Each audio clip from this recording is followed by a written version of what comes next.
నామానికి స్తోత్రాలు. ప్రభువును ప్రేమించి దేవుని మందిరానికి వచ్చినటువంటి దేవుని బిడ్డలందరికీ కూడా ప్రత్యేకమైన వందనాలు. షాలోమ్. ప్రభువారు మిమ్మల్ని దీవించునుగాక. ఆమేన్. మొదటగా పామ్ సండే మట్టల ఆదివారపు పండుగ శుభాకాంక్షలు మీ అందరికీ తెలియపరుస్తున్నాను. దేవుడు మిమ్మల్ని దీవించునుగాక. సంతోషమండి. మత్తయి సువార్త 21వ అధ్యాయము 1 నుంచి చదువుకుందాం. తరువాత యెరూషలేమునకు సమీపించి బేత్పగేకు వచ్చినప్పుడు యేసు తన శిష్యులలో ఇద్దరిని చూచి, మీ ఎదుటనున్న గ్రామమునకు వెళ్ళుడి. వెళ్ళగానే కట్టబడి ఉన్న ఒక గాడిదయు దానితోనున్న ఒక గాడిద పిల్లయు మీకు కనబడును. వాటిని విప్పి నా యొద్దకు తోలుకొని రండి. ఎవరైనను అనిన ఎడల అది ప్రభువునకు కావలసి ఉన్నవని చెప్పవలను. వెంటనే వాటిని తోలుపెట్టినని చెప్పి వారిని పంపెను. ప్రవక్త వలన చెప్పబడినది నెరవేరునట్లు ఇది జరిగెను. స్తోత్రం. హల్లెలూయా. చెప్పాలి హల్లెలూయా. ఈ యొక్క మట్టల ఆదివారపు లేఖనాలను చదువుకుందాం. ఆ లేఖనాలను ఒకసారి మనం గమనించినట్లయితే, యేసుక్రీస్తు వారు ఈ లోకానికి రాకమునిపే దాదాపుగా 500 సంవత్సరాల క్రితమే ఈ యొక్క యేసుక్రీస్తు వారి గురించి బైబిల్ గ్రంథములో అనేకమైన లేఖనాలు రాయబడి ఉన్నవండి. యేసుక్రీస్తు వారు బాలుడుగా జన్మిస్తాడని, యేసుక్రీస్తు వారు ఈ లోకానికి వచ్చి కల్వరి శిలువలో శ్రమ పడతాడని, ఇవన్నీ లేఖనాలు బైబిల్లో ముందుగానే రాయబడి ఉన్నాయి. యేసుక్రీస్తు వారు ఈ యొక్క మట్టలాదివారపు దినమున ఈ యొక్క ఊరేగింపుగా యెరూషలేము మందిరానికి వెళతాడని, అక్కడ గాడిద పిల్ల మీద ఎక్కి వెళతాడని, అక్కడ జేజేలు కొడతారని, ఈ విషయాలన్నీ కూడా ముందుగానే బైబిల్లో రాయబడి ఉన్నవండి. బైబిల్లో మనం చూసుకున్నట్లయితే యేసుక్రీస్తు వారు 2 శిష్యులను పంపిస్తున్నాడు. అయ్యా, మీరు వెళ్ళండి, మీకు ఎదురుగా ఉన్న గ్రామానికి వెళ్ళండి. యెరూషలేము ప్రాంతానికి దగ్గరగా వచ్చారండి. వస్తున్నప్పుడు ఆ దగ్గరలో ఉన్న ప్రాంతాలకు పంపిస్తూ, ఇదిగో ఆ ఎదురుగా ఉన్న గ్రామానికి వెళ్ళండి, మనం బేత్పగేకు వచ్చాము, ఎదురుగా ఉన్న గ్రామానికి వెళ్ళండి. అక్కడ వెళ్ళి అక్కడ కట్టివేసినటువంటి గాడిద పిల్ల మీకు కనపడుతుంది, అది నా కొరకు మీరు తోలుకొని రాండి అని చెబుతున్నాడండి. గమనించాలి, యేసుక్రీస్తు వారే కోరుకున్నాడు. ఇదంతా లేఖనం ముందుగానే రాయబడి ఉంది. అతను ఏ దాని మీద గుర్రం మీద ఎక్కుతాడని రాయబడలేదు, కానీ యేసుక్రీస్తు వారు గాడిద మీద ఎక్కి, నీ రాజు గాడిద మీద ఎక్కి వస్తున్నాడు అని రాయబడి ఉందండి. ఎందుకు గాడిద? రాజులు గుర్రాల మీద ప్రయాణము చేస్తారు. దేని మీద? గుర్రాల మీద. ఎందుకంటే వారు యుద్ధానికి వెళ్ళేటప్పుడు గుర్రపు వేగము వారికి కావాలి కనుక వారేంది గుర్రాల మీద ఎక్కి యుద్ధానికి వెళతారు. యుద్ధానికి వెళ్ళేటప్పుడు గుర్రాల మీద ఎక్కుతారు. కానీ యేసుక్రీస్తు వారు యుద్ధము చేయడానికి ఈ లోకానికి రాలా. యేసుక్రీస్తు వారి సమాధానాన్ని ప్రకటించడానికి వచ్చాడు, శాంతిని ప్రకటించడానికి వచ్చాడు, పాపముతో కట్టబడిన వారి కట్లు తెంపడానికి వచ్చాడు, సమాధానపరుచు సువార్తను లోకానికి పంపించడానికి యేసుక్రీస్తు వారు వచ్చాడండి. కనుక ఆ యేసుక్రీస్తు వారు సమాధానం ప్రకటించడానికి వస్తున్నాడు గనక తాను గాడిదను ఏర్పాటు చేసుకున్నాడండి. గాడిద పిల్ల మీద ఎక్కడానికి గాడిద పిల్లని ఏర్పాటు చేసుకున్నాడు. ఆ 2 శిష్యులకు పంపిస్తున్నాడు, ఎదురుగా ఉన్న గ్రామానికి వెళ్ళండి, ఆ గ్రామంలో మీకు ఎదురుగా ఒక కట్టివేయబడిన గాడిద కనిపిస్తుంది, ఆ గాడిద పిల్లను మీరు దాని కట్లు ఉప్పతీసి నా దగ్గరికి తీసుకురండి అంటున్నాడండి. గమనించాలండి. ఆ గాడిద పిల్ల కట్లు విప్పుతున్నప్పుడు యజమానుడు ఎందుకు విప్పుతున్నావయ్యా అని అడిగితే ఇది ప్రభువుకు కావాలి అని చెప్పమన్నాడు. ఎవరికి కావాలంట? ప్రభువుకి కావాలి. ఎందుకంటే యేసయ్యే కోరుకుంటున్నాడు, ఆ గాడిదను తీసుకురమ్మని కోరుకుంటున్నాడండి. ఎందుకు గాడిదను కోరుకుంటున్నాడు? ఒక బలి పశువును బలిచ్చే ముందు ఏం చేస్తారంటే ఆ గ్రామం మొత్తం కూడా ఊరేగింపుగా తీసుకువెళ్ళి బలిస్తారు. యేసుక్రీస్తు వారు మనందరి కొరకు బలి పశువుగా ఆ వధించబడ్డానికి వచ్చిన గొర్రె పిల్లగా వచ్చాడండి. ఆయన వధించబడ్డానికి మునుపు ఏం చేయాలి? గాడిద మీద ఊరేగిస్తూ యెరూషలేము మందిరానికి వెళ్ళాలండి. దాని కొరకు తను గాడిదను ఏర్పాటు చేసుకున్నాడు. అందుకే ఈ లేఖనం ముందుగానే జకరియా గ్రంథంలో రాయబడి ఉంది. జకరియా గ్రంథము 9వ అధ్యాయము 9వ వచనాన్ని మనం గమనించినట్లయితే, జకరియా గ్రంథము 9వ అధ్యాయము 9వ వచనం.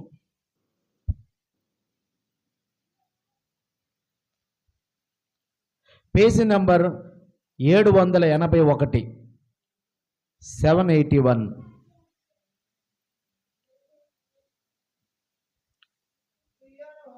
సియోను నివాసులారా బహుగా సంతోషించుడి, యెరూషలేము నివాసులారా ఉల్లాసముగా ఉండుడి. నీ రాజు నీతిపరుడును రక్షణ గలవాడును దీనుడనై గాడిదను గాడిద పిల్లను ఎక్కి నీ యొద్దకు వచ్చుచున్నాడు. దేవునికి స్తోత్రం, హల్లెలూయా. యేసుక్రీస్తు వారి లోకానికి రాకమునిపే కొన్ని సంవత్సరాల క్రితమే యేసయ్య గురించి ప్రవచనం జకరియా ప్రవక్త రాశాడండి. ఏమని రాశాడు? సియోను నివాసులారా మీరు బహుగా సంతోషించండి. సియోను అంటే దేవుని బిడ్డలారా, దేవుని మందిరానికి వెళ్ళే ప్రజలారా, మీరే బహుగా సంతోషించండి. ఎందుకంటే ఉల్లాసముగా ఉండండి యెరూషలేము నివాసులారా, ఎందుకంటే నీ రాజు నీతిపరుడును రక్షణ గలవాడును దీనుడనై గాడిద ఎక్కి వస్తున్నాడంట. ఆమేన్, హల్లెలూయా. ఎందుకు గాడిద ఎక్కి వస్తున్నాడు? నీకు రక్షణ ఇవ్వడానికి, నీ మీద కనికరము కలిగి నీ పాపాలు కడగడానికి, నీవు ఏదైతే ఏ కట్ల చేత కట్టబడి ఉన్నావో ఆ కట్లు తెంపడానికి యేసుక్రీస్తు వారు నీతిపరుడుగా రక్షణ గలవాడుగా దీనుడుగా గాడిదని ఎక్కి వస్తున్నాడంట. స్తోత్రం, హల్లెలూయా. గాడిదను ఎక్కి మనకి రక్షణ ఇవ్వడానికి యేసుక్రీస్తు వారు వస్తున్నారు. మరలా మత్తయి సువార్త 21వ అధ్యాయము 4వ వచనం.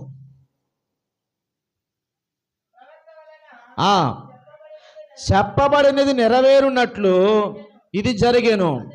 అదేమనగా, ఇదిగో నీ రాజు సాత్వికుడై గాడిదను భారవాహక పశుపిల్ల అయిన చిన్న గాడిదను ఎక్కి నీ వద్దకు వచ్చుచున్నాడు. సియోను కుమారుతో చెప్పుడి అనున్నది. స్తోత్రం, హల్లెలూయా. సియోను కుమారి అంటే దేవుని మందిరము, దేవుని ప్రజలు.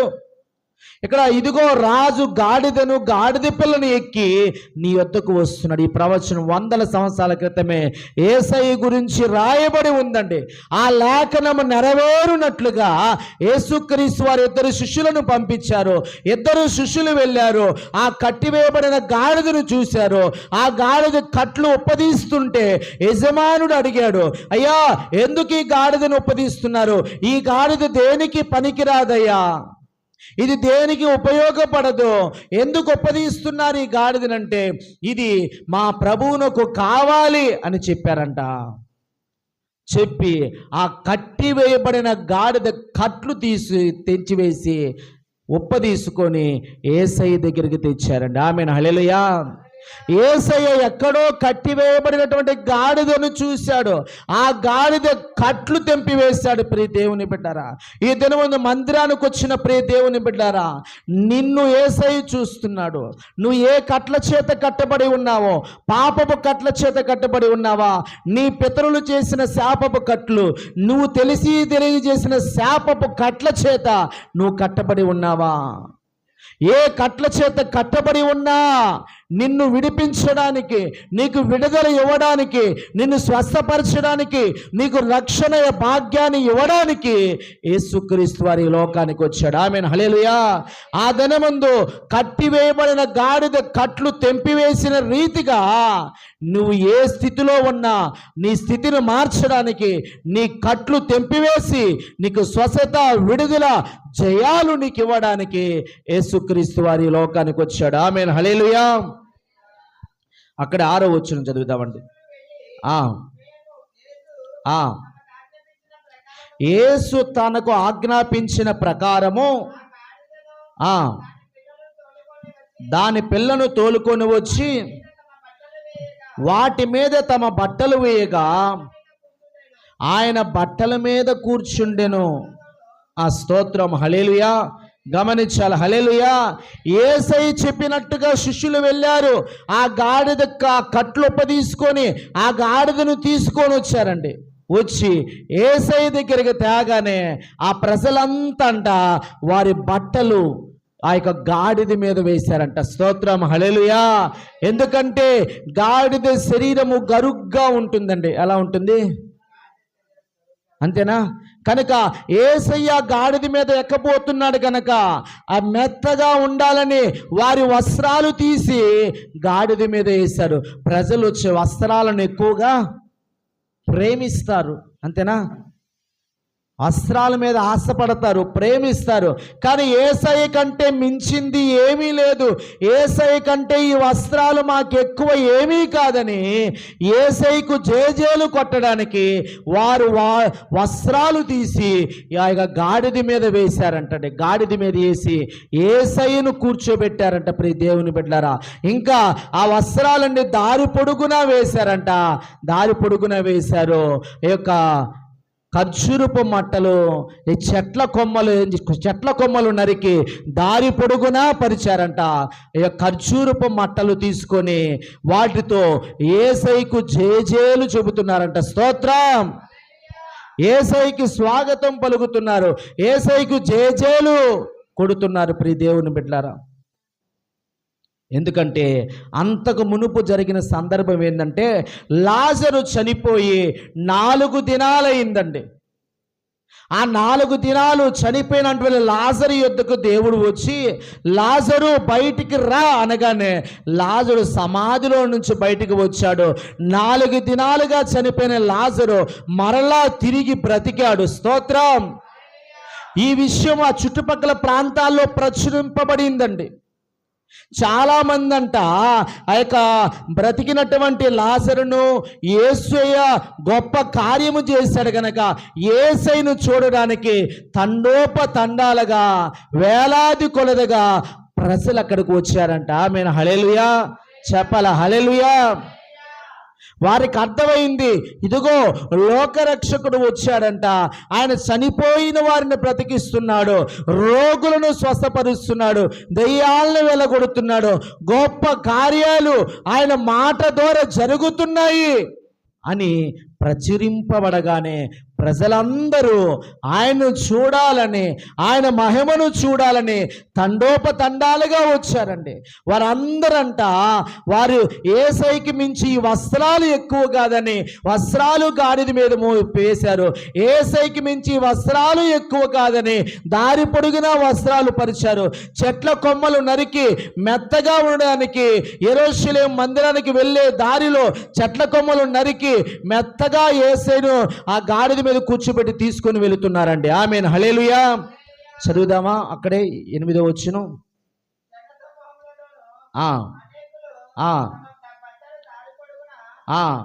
పరిచిరి. చెట్ల కొమ్మలు నరికి దారి పొడుగునా పరిచిరి.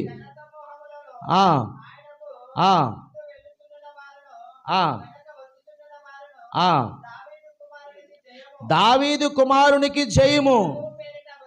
ప్రభు పేరట వచ్చువాడు స్తుతింపబడునుగాక. సర్వోన్నతమైన స్థలములలో జయము అని కేకలు వేయుచుండిరి. స్తోత్రం.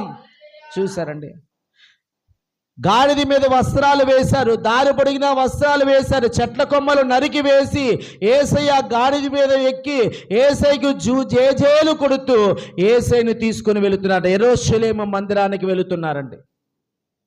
యేసయ్య వెళుతుంటే జనాలు, వెనకొచ్చే ప్రజలు, ముందొచ్చే ప్రజలు యేసు రాజుకి చెయ్యి, ప్రభువుల ప్రభువుకి చెయ్యి, ప్రభు పేట వచ్చిన వారికి స్తుతి నొందునుగాక, సర్వోన్నతమైన స్థలములో ఆ ప్రభుకి మహిమ కలుగునుగాక అని చెప్పి యేసయ్యకి జేజేలు కొడుతున్నారంట. యేసయ్యను స్తుతిస్తున్నారంట. ప్రియ దేవుని బిడ్డలారా, ఎందుకంటే ఆయన చేసిన కార్యాలను బట్టి ఆయనకు మహిమ చెల్లిస్తున్నారంటే, నీవు నేను మహిమ చెల్లించాలి. యేసయ్య చేసిన కార్యాలను దాచుకోకూడదు, యేసయ్య చేసిన మేలును దాచుకోకూడదు. దేవుని సన్నిధిలో నీవేం చేయాలి? యేసయ్యని మహిమపరచాలి.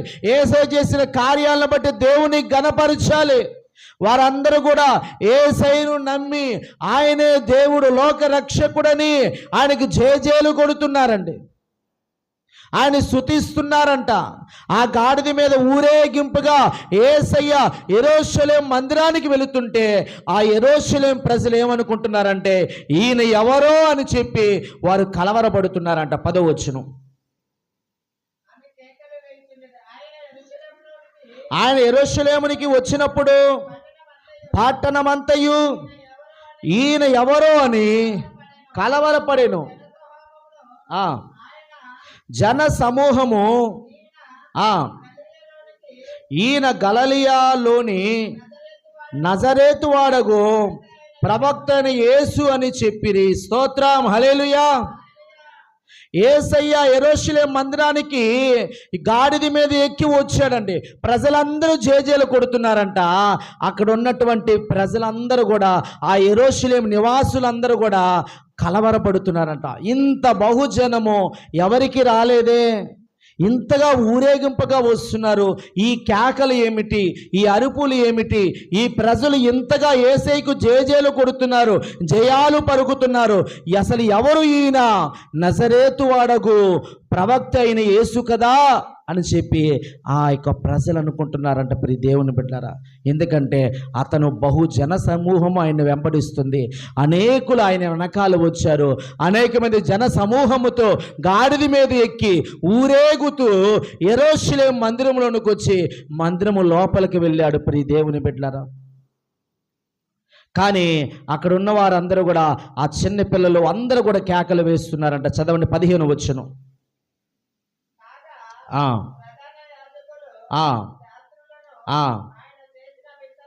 ఆయన చేసిన వింతలను దావీదు కుమారునికి జయము అని దేవాలయములో కేకలు వేయుచున్న చిన్న పిల్లలను చూచి కోపముతో మండిపడి, వీరు చెప్పుచున్నది వినుచున్నావా? ఆయన అడిగిరి. అందుకు యేసు, వినుచున్నాను. బాలుల యొక్కయు సంటి పిల్లల యొక్కయు నోట స్తోత్రము సిద్ధింపజేసి తిని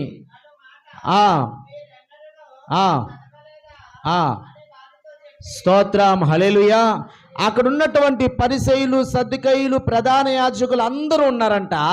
యేసు రాజుకి జయమని అందరూ పలుకుతుంటే వీరంట ఆ చిన్న పిల్లల మీద, పెద్దవారి మీద కోపపడుతున్నారంట. అయ్యా, ఏమిటయ్యా, ఎందుకు వీరు కేకలు పెట్టి అరుస్తున్నారు? ఇంత ఏమిటి కేకలు ఏమిటి? నీకు ఇంతగా వీరు జేజేలు కొడుతున్నారు ఎందుకు? ఇంతగా నిన్ను స్తుతిస్తున్నారే, నేను గణపరుస్తున్నారే, నువ్వన్నా వాళ్ళకు చెప్పు అంటున్నారండి. యేసు అంటున్నాడు, చిన్న పిల్లల నోట కూడా స్తుతులు ఉంచానని వాక్యములో ఉంది కదా. చిన్న పిల్లలు కూడా దేవుణ్ణి స్తుతిస్తారు, చిన్నపిల్లలు కూడా దేవుని మహింపరుస్తారు, చిన్నపిల్లలు కూడా దేవునికి జేజేలు పలుకుతారు కనుక అని చెప్పి వారికి సమాధానం చెప్పాడండి. యోహాను సువార్త, లూకా సువార్తలో మనం చదువుకున్నట్లయితే, లూకా సువార్త 19వ అధ్యాయము 39వ వచనం. లూకా సువార్త 19వ అధ్యాయం 39వ వచనం. ఆ సమూహములో ఉన్న కొందరు పరిసయ్యులు, బోధకుడా, నీ శిష్యులను గద్దింపమని ఆయనతో చెప్పగా ఆయన వారిని చూచి, వీరు ఊరకుండిన యెడల ఈ రాళ్ళు కేకలు వేయునని మీతో చెప్పుచున్నాను. స్తోత్రం. గమనించాలండి, చిన్నపిల్లలు దేవుని స్తుతిస్తున్నారు, పెద్దవారు దేవుని స్తుతిస్తున్నారు. ఇదిగో వారి శిష్యులు యేసయ్యను స్తుతిస్తున్నారండి. అందరూ స్తుతిస్తుండగా జేజేలు కొడుతుంటే అక్కడున్న పరిసయ్యులు, సద్దుకేయులు, యాజకులు అంటున్నారంట, అయ్యా ఈ శిష్యుల నోరు మూపించు, ఈ చిన్నపిల్లల నోరు మూపించు, ఇదిగో ఈ ప్రజల నోరు మూపించు, వారు నిన్ను స్తుతిస్తున్నారు, గణపరుస్తున్నారు కనుక అలా చేయొద్దని చెప్పయ్యా అంటున్నారంటే. యేసయ్య అంటున్నారు, ఇదిగో ఈ పిల్లలు, ఈ శిష్యులు, ఈ పెద్దవారు మౌనంగా ఉంటే ఈ చుట్టుపక్కల ఉండే రాళ్ళు లేచి నన్ను స్తుతిస్తాయి. స్తోత్రం. చూసారండి, దేవుడు చేసిన మేలుని బట్టి మీరు దేవునికి స్తుతి చెల్లించకపోతే, దేవుని గణపరచకపోతేనంట రాళ్ళు సైతము దేవుని స్తుతిస్తాయంట. ఆమేన్. హల్లెలూయా. రాతి హృదయం కలిగిన వారు సైతము మార్చబడి, కఠిన హృదయం కలిగిన వారు సైతము మార్చబడి దేవుణ్ణి స్తుతిస్తారు. ఆమేన్. హల్లెలూయా. మార్పు చెందిన నీవు, మేలు పొందుకున్న నీవు దేవుణ్ణి స్తుతించకపోతే మరొకరి జీవితాల్లో దేవుడు, రాతి హృదయం కలిగిన వారి జీవితాల్లో దేవుడు మేలు చేసి వారి నోటి ద్వారా దేవుడు మహిమ పొందుతాడు. ఆమేన్. హల్లెలూయా. వారి స్తుతుల ద్వారా దేవుడు మహిమ పొందుతాడంటే కనుక ప్రభువు చేసిన మేలును బట్టి మౌనంగా ఉండకూడదు.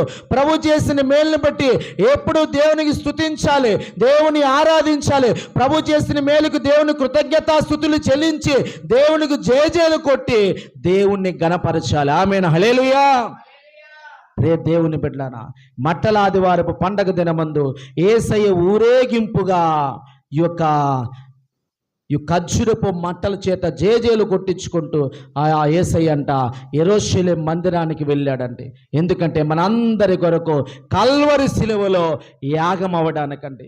ఈ లోకములో ఉన్నవాడి కంటే మనలో ఉన్నవాడు గొప్పవాడు. అది గుర్తుపెట్టుకోవాలి ప్రియ దేవుని బిడ్డలారా. మనలో ఉన్నవాడు గొప్పవాడండి. గాడిద మీద యేసయ్య వెళుతున్నప్పుడు గాడిద అనుకుందంట, అబ్బా ఎంత మెత్తటి వస్త్రాలు వేశారు, నా పాదాలకు రాయి తగలకుండా దారి పొడుగునా వస్త్రాలు వేశారు, దారి పొడుగునా చెట్ల కొమ్మలు వేశారు, ఎంత మెత్తగా ఉంది, నా కొరకే వేశారేమో అనుకుంటుందంట. అందరూ చేతులు ఎత్తుకొని జేసురాజుకి జై, ప్రభువుల ప్రభువుకి జై అని చెప్పి జేజేలు కొడుతుంటే ఆ గాడిద అనుకుందంట, నాకే వీరు జేజేలు కొడుతున్నారేమో, ఈ మహిమంతా నాకే అనుకుందంట. గమనించాలండి, ఆ గాడిద యెరూషలేము మందిరానికి వెళ్ళినప్పుడు యేసుక్రీస్తు వారు గాడిద దిగి మందిరంలోనికి వెళ్ళిపోయాడండి. ఆ గాడిద అయితే మందిరం బయటే ఉంది.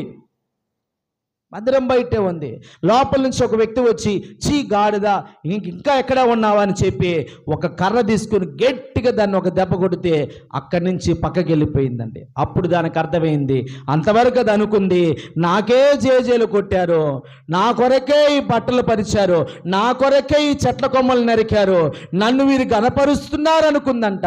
ప్రియ దేవుని బిడ్డలారా, యేసయ్య ఎప్పుడైతే గాడిద పైన ఉన్నాడో అప్పుడు గాడిదకు ఘనత కలిగింది. యేసయ్య దిగిపోగానే ఘనత పోయింది. గమనించాలి, ఈ లోకములో ఉన్నవాడి కంటే మనలో ఉన్నవాడు గొప్పవాడు. యేసయ్య నీతో ఉన్నంత కాలము నీ జీవితము ఘనంగా ఉంటుంది. యేసయ్య నీలో ఉన్నంత కాలము నువ్వు ఆశీర్వాద కారకురాలుగా నీవు ఉంటావు. యేసయ్య నీతో ఉన్నంత కాలము, నీలో ఉన్నంత కాలము నువ్వు అడుగుపెట్టు ప్రతి స్థలము ఆశీర్వాదకరంగా ఉంటుంది. ఆమేన్. హల్లెలూయా. యేసయ్య నీలో నుంచి నీవు సరిలేక, నీ ప్రవర్తన సరిలేక ఇచ్చలవిడిగా జీవించినట్లయితే యేసయ్య నీ హృదయంలో నుంచి బయటికి గాని ఒకవేళ వచ్చి వేస్తే నీకు దౌర్భాగ్య స్థితి నీకు వస్తుంది. ప్రియ దేవుని బిడ్డలారా, జాగ్రత్త. యేసయ్య మనతో ఉండాలి. మనలో ఉన్నవాడు గొప్పవాడు, మనలో యేసు గొప్పవాడు గనక, అయ్యా నా హృదయములోకి రా, అయ్యా నేను గొప్పగా ఉండాలంటే, నేను దీవించబడాలంటే నువ్వు నా హృదయంలోకి రా ప్రభు అని చెప్పి క్రీస్తుని మన హృదయంలోకి తీర్చుకోవాలి. ప్రియ దేవుని బిడ్డలారా, ఈ మట్టలాదివారపు దినమందు ప్రభువారు మనతో మాట్లాడుతున్నాడు. ఇదిగో కట్టివేయబడిన గాడిద కట్లు యేసయ్య తెంచి ఆ గాడిదకు విడుదలిచ్చాడు, ఆ గాడిదకు విమోచన ఇచ్చాడు. ఈ దినమందు నువ్వు ఏ కట్ల చేత కట్టబడి ఉన్నావో ఈ పండగ దినమందు దేవుడు మాట్లాడుతున్నాడు. ప్రియ దేవుని బిడ్డలారా, చాలామంది అండి, ఇదిగో ఇక్కడి నుంచి నేను రాలేకపోతున్నాను, నా నోటితో విచ్చలవిడిగా మాట్లాడుతున్నాను, ఈ కట్లు నుంచి తెంపబడాలి అన్న ఆలోచన చేస్తున్నావా?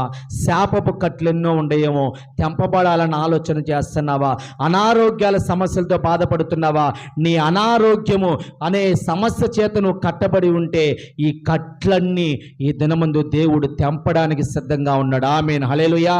ఏ కట్ల చేత నువ్వు కట్టబడి ఉన్నావో, ఏ సమస్యలనే కట్ల చేత, ఏ అప్పులనే కట్ల చేత, ఏ అనారోగ్యమనే కట్ల చేత, ఏ శాపమనే కట్ల చేత, ఏ అపజయాలనే కట్ల చేత నువ్వు కట్టబడి ఉన్నావో ఈ మట్టలాదివారపు పండగ దినమందు నీ కట్లన్నీ తెంపివేసి నీకు విడుదల ఇవ్వడానికి, నీకు విమోచన ఇవ్వడానికి, నీకు విజయం ఇవ్వడానికి యేసుక్రీస్తు వారు మన మధ్యలోకి వచ్చి ఉన్నాడు కనుక, ప్రభువా నాకు సహాయం చేయి, నన్ను విడిపించు ప్రభువా, నాకు విడుదల నాయన, నాకు విమోచన నాయన, నాకు స్వస్థత నాయన, నాకు జయాలి ప్రభు అని చెప్పి ఈ పండగ దినమందు ప్రభువుని అడిగితే ప్రభువు నీకు సహాయం చేయడానికి సిద్ధంగా ఉన్నాడు కనుక ప్రభువును అడిగి ప్రభు యొద్ద నుంచి మేలు పొందుకుందాం, సహాయం పొందుకుందాం. అటువంటి కృప ప్రభువు మనకు అనుగ్రహించునుగాక. ఆమేన్.